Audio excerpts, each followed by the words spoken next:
Terima kasih Anda masih bersama kami. Bagi Anda yang baru saja bergabung, kami hadirkan kembali 3 berita utama hari ini. Sejumlah orang menjarah puluhan karung yang diduga berisi barang selundupan di kota Tanjung Balai.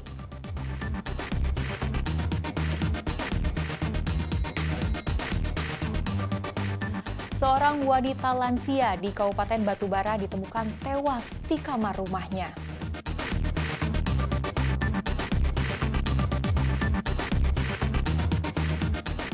Cegah penyakit demam berdarah, perangkat desa Medan Krio melakukan fogging.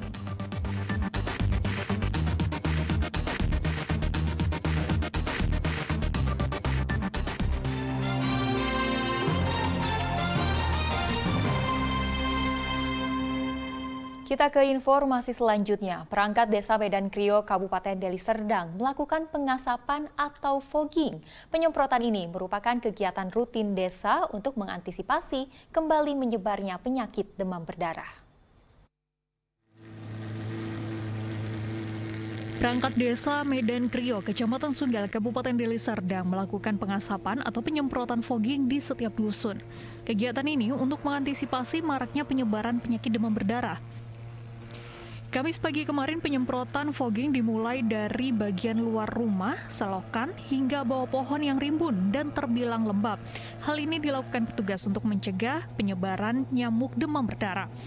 Tepatnya di Dusun 10 Desa Medan Krio, sebelumnya terdapat 9 orang anak-anak yang terkena penyakit demam berdarah dan sembuh usai mendapat perawatan selama 6 hari di rumah sakit yang berbeda di Kota Medan dan Deli Serdang. Ada sih kita di opname selama 6 hari. Setelah selang berapa hari, anak saya juga yang 2 ikut kena DBD juga. Sementara Kepala Dusun 10 Desa Medan Krio, Devita Permatasari, menyebutkan perangkat desa terus melakukan fogging atau pengasapan untuk mencegah penyebaran nyamuk Aedes aegypti. Selaku perangkat desa melakukan fogging atau pengasapan ke wilayah-wilayah yang terdampak dari penyakit DBD. Ada berapa orang yang kena, Kak?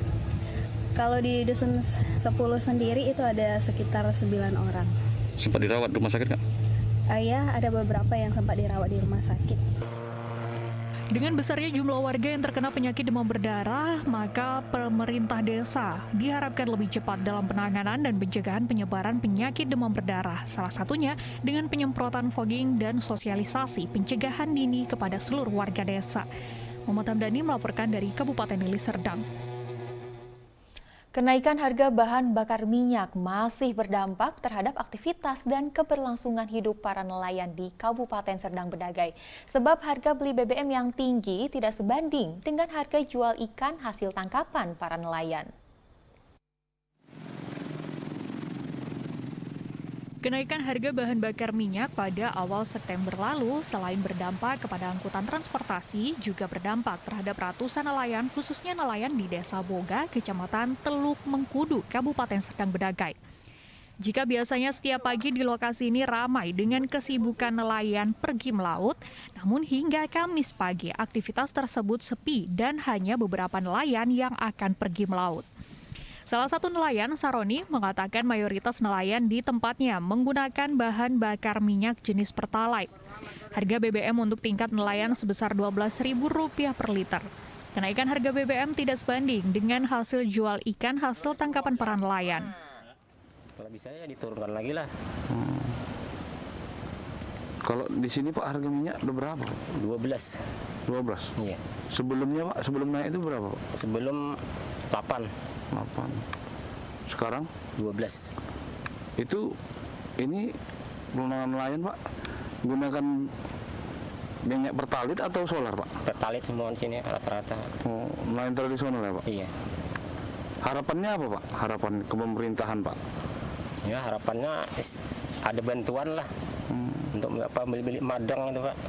Apa Pak? Beli apa? Medang jaring ini. Jaring. Alat tangkap. Kalau sehari-hari Pak dapatnya berapa banyak Pak? Nggak tentu kita Pak kalau nelayan ini. Kayak sekarang ini 5 ekor. Apa tuh Pak 5 ekor? Udang kilong. Udang kilong. Ikan nggak dapat Pak? Ada juga nggak banyak, sedikit. Kalau untuk harga ikan sendiri Pak ada kenaikan atau tidak? kita menjual? Biasa aja. Sebelumnya kayak gitulah, biasa-biasa aja. Sampai sekarang nggak ada kenaikan harga? Nggak ada ya. Minyak aja naik. Para nelayan berharap bisa mendapat bantuan sosial maupun bantuan subsidi lainnya dari pengalihan subsidi BBM, sehingga nelayan tidak mengalami kerugian. Muhammad Hamdani melaporkan dari Kabupaten Serdang Bedagai. Stok ketersediaan beras di kantor cabang pembantu Bulog Kota Sibolga diperkirakan cukup untuk memenuhi kebutuhan warga Sibolga dan Tapanuli Tengah hingga akhir tahun 2022. Menghadapi akhir tahun, Bulog Sibolga akan meninjau harga beras ke pasar dan melihat perkembangan harga beras premium dan medium. Bulog juga berencana akan membeli beras premium sebanyak 20 ton untuk memenuhi kebutuhan masyarakat. Saat ini terdapat stok beras sekitar 485 ton, namun kemungkinan diperkirakan akan terjadi penambahan stok dari Lampung sekitar 500 ton beras.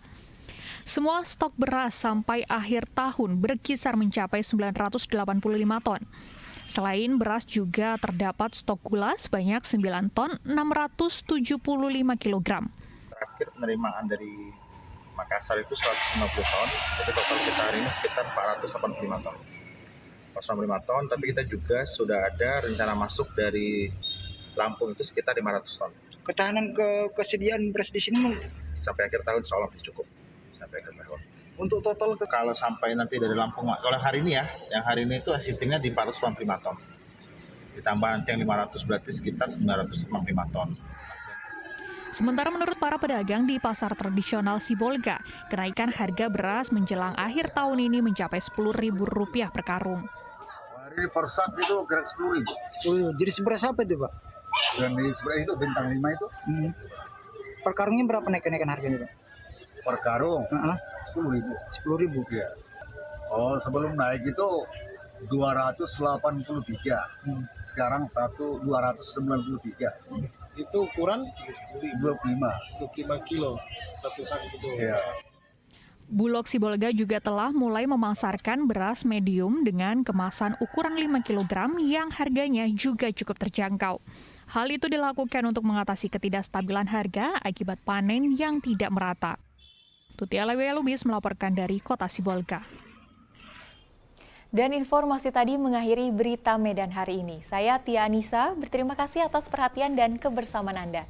Selamat beraktivitas dan sampai jumpa.